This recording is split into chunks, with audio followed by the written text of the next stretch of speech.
Bom dia a todos, me sinto extremamente lisonjeado e homenageado com a oportunidade de ter sido convidado pelo R2 Direito e poder, não ousaria dizer uma palestra, mas uma troca de ideias, uma troca de opiniões nesta manhã, cujo tema é sindicâncias no âmbito da administração.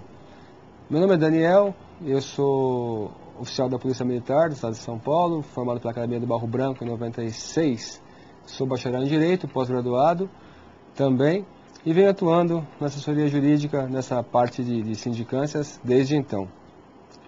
O nosso objetivo maior aqui é assessorar os operadores do direito naqueles aspectos que dizem respeito a sindicâncias, terminologias. Temos visto aí muitos equívocos, né, com relação aí à atuação.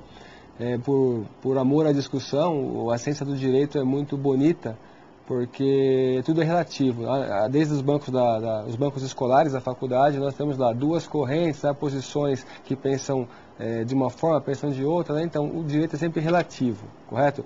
Mas nós temos visto algumas matérias, eu tive a curiosidade de pesquisar na internet, e tem muita matéria postada, não diria de uma forma errada, equivocada, mas existe a necessidade de se fazer um entendimento correto do que é sindicância, especificamente no que se refere à observância do preceito constitucional, do contraditório e da ampla defesa, né? Então, exatamente essa a ideia que nós vamos trazer hoje, né? O que é realmente uma sindicância no âmbito da administração, procurar trazer à tona, deixar isso bem claro, até que ponto a sindicância deve ou não deve observar o contraditório e ampla defesa.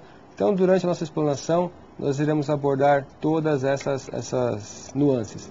E eu começaria, então, fazendo uma breve explanação sobre o aspecto geral da sindicância. Eu volto a falar no âmbito da administração. Uma parte bem breve, parte teórica, e no restante eu pretendo ser muito mais prático, com exemplos mais palpáveis, né? Então, permita aqui, só para a gente não se perder, tracei aqui um roteiro, né? E a sindicância, conceituando, né, vem da ideia do síndico, né, a palavra síndico, que vem do verbo sindicar. Então, naquela colcha de retalhos da etimologia da palavra, você juntando vários termos do latim, é correto conceituar a sindicância como operação cuja finalidade é trazer à tona, fazer revelar ou mostrar algo que se acha oculto. Doutora Maria Silvia Zanella de Pietro, ela citando José Cratella Júnior, no livro Direito Administrativo, ok? Então, a ideia é trazer algum fato à tona.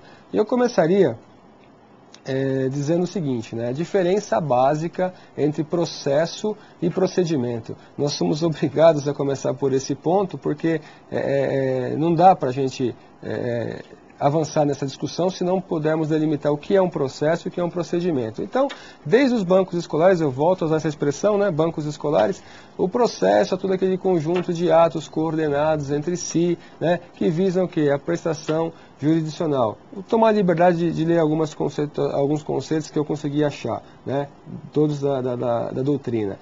Então, conceito de processo, instrumento usado para tornar efetivo um direito material.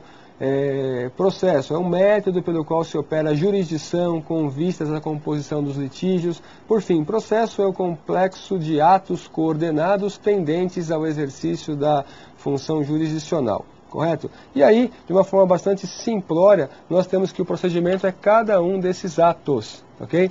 Mas a palavra procedimento ainda vai aparecer durante a minha explanação de uma outra forma, numa outra conotação, ok? Então, o procedimento, como a gente havia comentado, né, é o modus operandi do processo.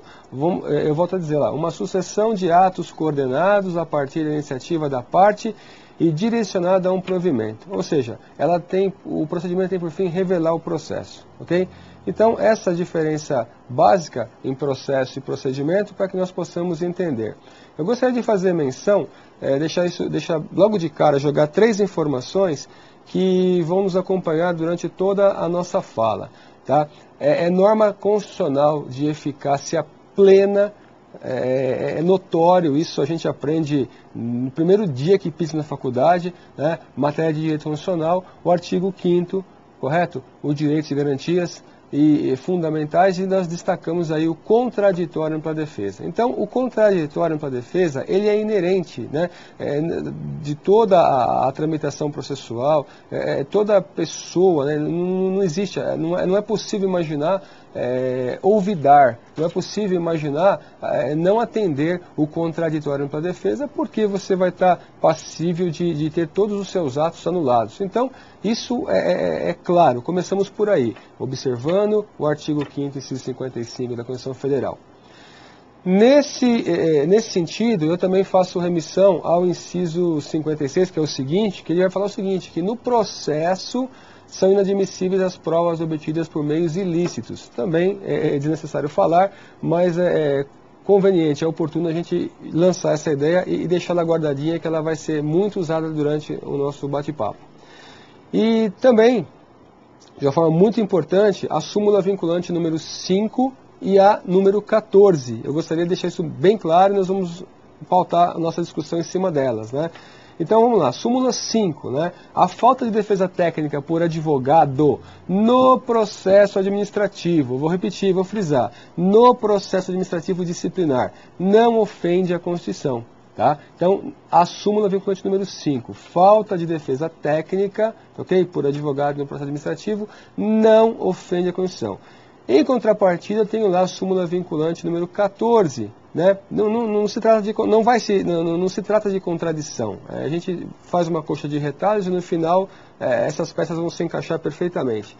É direito do defensor, né, ter acesso amplo aos elementos de prova que, já documentados em procedimento investigatório realizado por órgão com competência de polícia judiciária, digam respeito ao exercício do direito de defesa, ok? Então, novamente, súmula vinculante número 5, súmula vinculante 14, que em suma é o que o advogado tem direito de ter acesso, até por força do próprio estatuto da ordem, né?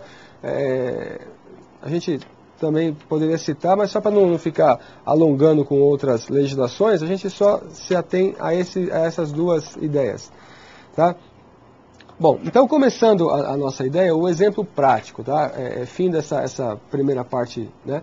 Eu gostaria de dizer o seguinte, o cidadão comum, ele conduz, vou dar um exemplo muito prático, muito próximo da gente, muito palpável. O cidadão comum, ele dirige o seu veículo no trânsito e acaba se envolvendo num acidente de trânsito.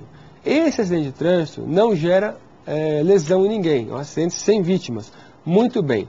Ele não teve o dolo específico de danificar, de depreciar o patrimônio de outrem. Logo, não há de se falar em crime. Contudo, à luz do Código Civil, nós temos o artigo 186, né, que ele versa sobre ato ilícito, correto? E lá na frente, 927, ele diz o seguinte, aquele que cometer ato ilícito, por negligência, imprudência, imperícia, enfim, ele ficará obrigado a reparar o dano. Muito bem. Então, no trânsito, uma imprudência, uma negligência, enfim, eu me envolvi num acidente de trânsito, ninguém se machucou. Ótimo. Então, a responsabilidade somente administrativa, somente na esfera civil, correto? Já num outro exemplo, um pouquinho mais grave, desse acidente de trânsito, além do dano material, gerou também uma lesão corporal culposa. Poxa, ninguém aqui sai para dirigir o carro e quer machucar alguém, quer se machucar, quer se envolver num acidente, né? Ninguém tem essa ideia. Então a lesão corporal, obviamente, será culposa, mas é um crime porque ofendeu a integridade corporal de outrem. Obviamente, essa pessoa também será responsabilizada na esfera penal, correto? E como é que fica isso no âmbito da administração? Vamos dar um exemplo muito claro, muito comum de acontecer. Por isso que eu quis pautar nosso bate-papo hoje, a nossa conversa, né, em exemplos práticos. A viatura da polícia, do bombeiro, a ambulância da Secretaria da Saúde, enfim, um veículo oficial de qualquer Secretaria de Estado, seja ela federal ou estadual ou ainda municipal, esse motorista, esse servidor público, na função de servidor público, ele está dirigindo o carro dele. Obviamente ele tem que ter habilitação, o veículo tem que estar documentado, ele tem a obrigação de atentar à norma de trânsito e ele se envolve no acidente, conforme eu já falei. Então esse acidente, ele causou um dano no particular, ele causou um dano à integridade corporal, provavelmente dele mesmo ou até, né, do próprio cidadão com quem se envolveu no acidente, e ainda a administração, regida pelos princípios do artigo 37, e aqui fica aquela brincadeirinha da faculdade de novo, né? Para concurso público isso é muito legal. O LIMP, né? O que é o LIMP? São os princípios do artigo 37, legalidade, impessoalidade, moralidade, publicidade e eficiência.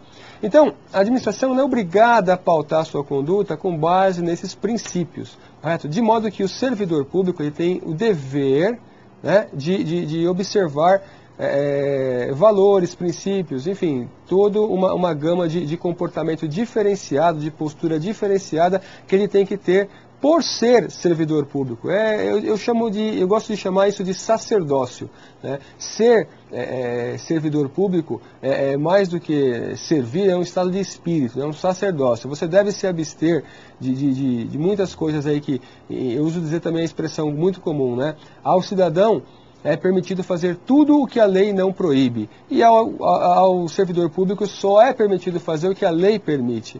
Bom, então o cidadão bateu o carro, o servidor público bateu o carro, se envolveu no acidente. Então, além da esfera, da esfera civil e da esfera penal, há de se falar também em questionar a conduta dele no âmbito da administração. Poxa, ele expôs a imagem da administração, né? Então, até que ponto o poder disciplinar, né? Nós temos aí a teoria do direito administrativo, traz os poderes da administração. Poder discricionário, poder vinculado, poder hierárquico, poder regulamentar e por aí vai, né? Mas, enfim, o poder disciplinar da administração, poxa, é muito triste você ver um funcionário público agir com desídia, né, ao dirigir um veículo de uma forma a forçar aquele veículo, talvez a depreciar o patrimônio público. Então, exatamente aí que está o poder disciplinar. A administração tem o dever, dever de agir para coibir aquela prática que vai causar um dano a outrem, que vai depreciar o seu próprio patrimônio, que no fim das contas é o dinheiro público, é o nosso dinheiro, são os nossos impostos que são revertidos para compra de viaturas, reforma de prédio, etc. Então, a sindicância, voltando agora para o assunto, né, ela tem o dever de exatamente investigar, apurar, trazer à tona, revelar a responsabilidade civil, a responsabilidade penal e a responsabilidade administrativa, disciplinar. Quando eu falo responsabilidade penal, eu não estou querendo misturar, não estou querendo entrar no aspecto do inquérito policial, mas eu também tenho uma parte que eu vou falar sobre isso daí, né? Nós temos que saber separar as coisas, tá? Então não precisa se assustar. Poxa, ele falou de apurar a responsabilidade penal por sindicância? Não, não é isso, tá? No final da explanação, a gente vai voltar a abordar as três esferas de responsabilidades, ok? Ainda naquela ideia de citar pontos importantes para o nosso bate-papo, o artigo 37 da Constituição Federal chama muita atenção da gente, eu já citei esse artigo, né? Mas eu queria dizer o seguinte, né? Sindicâncias são instauradas para apurar atos de improbidade administrativa, né? De acordo com o que dispõe a Lei 8429. Né? E mais ainda, o parágrafo que chama atenção é o parágrafo 6º do artigo 37, aonde ele vai dizer o seguinte, né, que os danos, os prejuízos decorrentes de uma ação de um servidor público, obviamente desde que o servidor público esteja agindo nessa condição, né, serão ressarcidos pelo erário, serão suportados pelo Estado. É a responsabilidade objetiva. Eu estou dirigindo, eu me envolvo com um acidente de trânsito com um ônibus de uma empresa qualquer, um caminhão de uma transportadora. Ora, eu não vou, via de regra, acionar o motorista, a gente vai acionar a empresa. E depois a empresa que pode entrar com ação de regresso em face do seu funcionário. No Estado é a mesma coisa. Então, o Estado vai arcar com essa responsabilidade. Tá? Então, o parágrafo 6º do artigo 37, ele fala que a administração tem o dever, né, a responsabilidade ali objetiva. Tá?